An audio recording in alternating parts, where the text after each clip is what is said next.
I bought two amazing lenses for my Canon ADD, the Tamron 10-24 and the Canon 10-18mm. Which one am I gonna keep and which one am I gonna return? Find out in this video.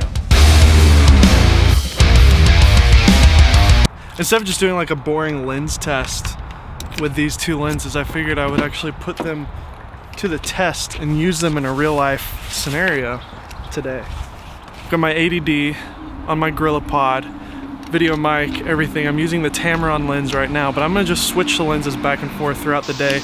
I'm gonna kind of vlog this situation that I'm in and see how we like these lenses. I've switched the 10-18 on right now from Canon, and we'll say the camera already feels substantially lighter. The Tamron lens is a beautiful lens, but it's probably two times heavier than the 10-18.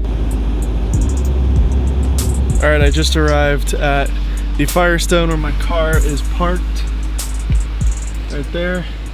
So basically what happened was at a meeting and the tire completely deflated. Thankfully I was able to put enough air in it to drive it to this Firestone here in Broadway in Nashville. They said there's a gash about the size of a quarter in it. And here's the problem. The Nissan Leafs don't ship with a spare tire in them, or I have to take the whole thing off of the car, drive it to the tire place, Gateway.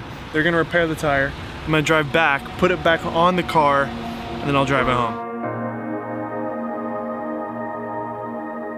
All right. You hear that?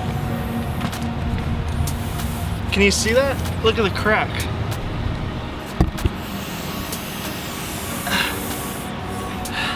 That's a sound that you don't want to ever hear. Step one, complete. So I just arrived at Gateway Tire.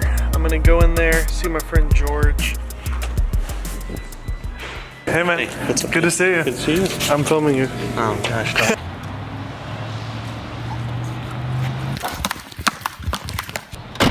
I got a new tire. Let's go put it on. All right, I think it's time to switch lenses. So now the 10-18 is on, and here's the Tamron 10-24. All right, let's go change the tire. All right, we're gonna install the tire.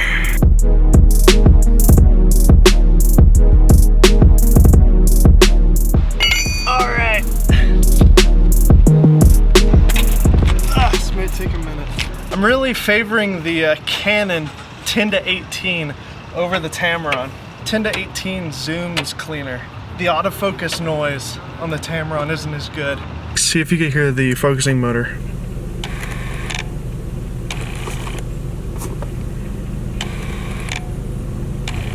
In other news, I got a new tire.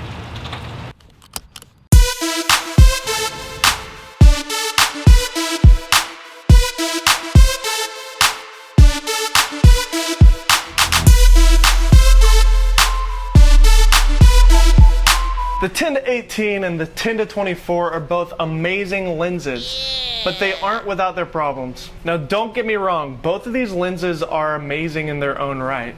This one is only like 250 bucks on eBay, and this one is like right at $500. Honestly, the image quality out of both of these is pretty similar. I'm gonna have to give the Tamron a point because of the faster aperture, the weather sealing, that's about it. I'm gonna have to give the Canon points for being so small and light, affordable, and the autofocus is completely silent. I actually like the build of the Canon more than the Tamron, which is weird because this one is a little bit more hefty and a little bit bigger. But the way that the zoom ring kind of zooms, it's just really sticky, and it just is it's not very intuitive to use when you're out filming. The 10-18 on the other hand really has just this butter smooth action. And so honestly, in my opinion, I really think that I'm gonna keep the cheaper 10-18. So just to be clear, this test was purely for the usability of running around, throwing a camera around, throwing it on the ground, just doing a daily vlog.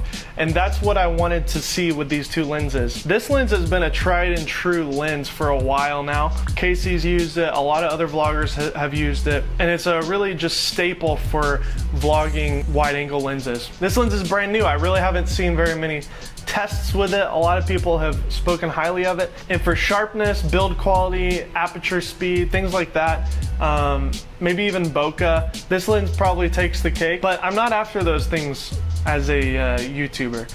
I really want speed, I want reliability, and I want to be able to just pick up the camera and run. And with this lens, simply the zoom function alone was causing me to slow down.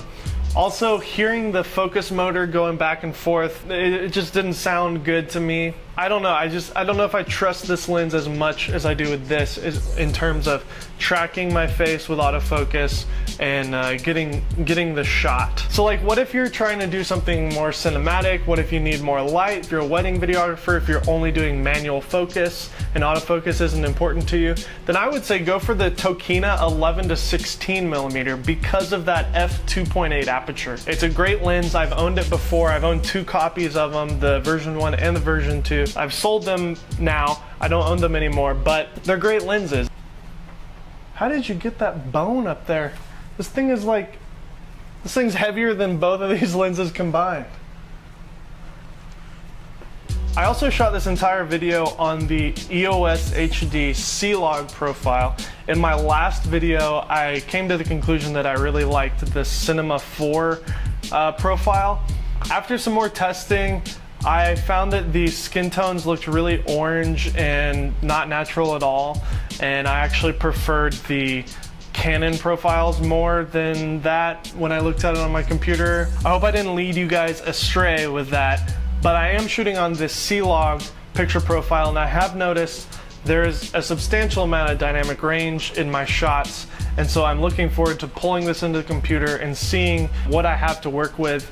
If it looks good, if it works well, I'm going to continue to use that. Like and subscribe. Tell me what you thought. Canon 10 to 18, it's a great lens. Hope you like it. I am starving and I have a pregnant wife, and we're going to devour this pizza. That's the end of the video.